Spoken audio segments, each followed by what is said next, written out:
Welcome to Positive Atheism English channel.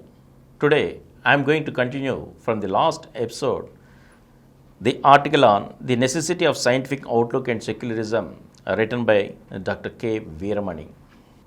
For instance, Gregor Mendel was an Austrian monk who discovered the basic principles of heredity through experiments in his garden.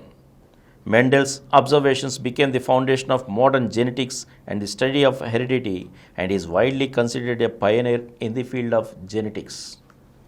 During his leisure hours, he started to raise pea plants in the backyard and observed the physical variants in the grown up crops like color, size of the pea, etc., and also in the successive generation crops raised from the previous plant seeds. He noticed some sort of uniformity in the segregation of the physical traits of pea plants in the subsequent offspring. With his findings recorded as pedigree, he formulated the hypothesis of genetics, which was popularly known as Mendel's law of genetics. The clergy of the spiritual church, Father Gregor Mendel, later became father of genetics to the whole world in the field of science. This is the basis for the present day advancement in genetic engineering and biotechnology. The contributions of Gregor Mendel is a proof for the enabling outcome of scientific progress and development if man gets diverted from and devoid of religious affairs and by enlarging the space for scientific temper. The humankind would be more effective on the progress and development of science, thereby humanity will be civilized further. Technology combined with science brought modernity and thoroughly changed the life patterns. However, obscurant a person is, he or she can't eschew science. Today, all human beings enjoy the fruits of science, that is, electricity, transport, spaceship travel, etc. Even though the so called omnipotent gods are deprived of electricity if there is power cut, they have deviated from old ways and adopted new methods by using sky for Archana worship. About the marvels of today's scientific achievement and technological advancements, how an ancient man would react, Professor Leonard Modineau, in his book The Upright Thinkers, observes an ancient person given a microwave oven to heat his orange meat might have theorized that inside was an army of hard-working pea-sized gods who built miniature bonfires under the food, then miraculously disappeared when the door was opened. When the first cities were built around 4000 BC, the fastest way to travel long distances was by camel caravan, which averaged just a few miles per hour.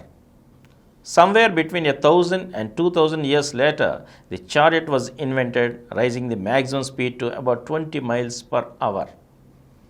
Not until the 19th century did the steam locomotive finally allow faster travel, reaching speeds up to 100 miles per hour by the century's end.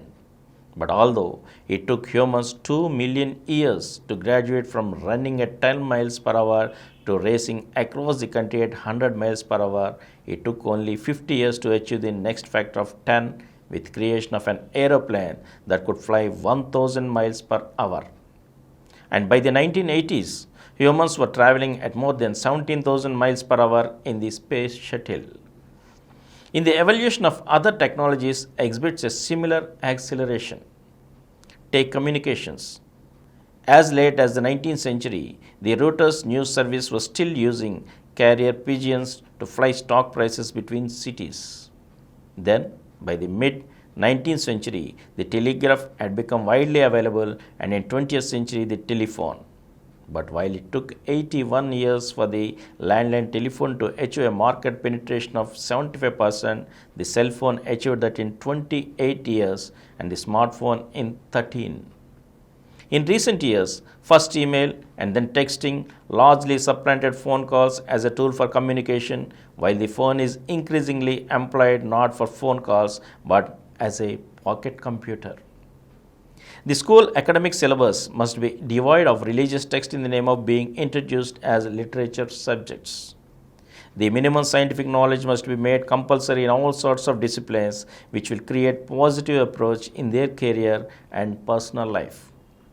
But today's academic syllabus, especially in India, include both the religious texts and science disciplines which are mutually contradictory.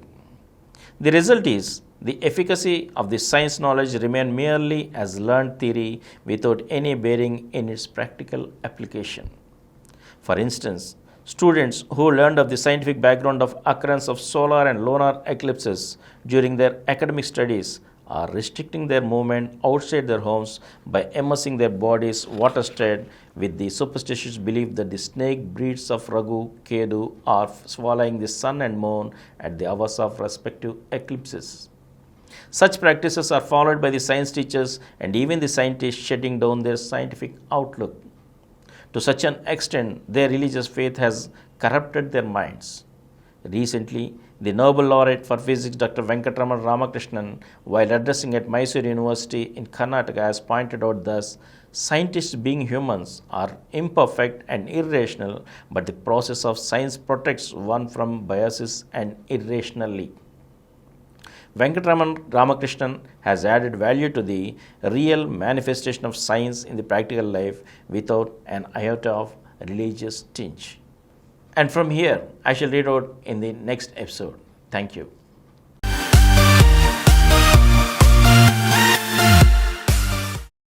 For more videos, please subscribe to our Positive Atheism English channel presented by Dr. Samaram Multi-Channel Network, which crossed 20 crore views.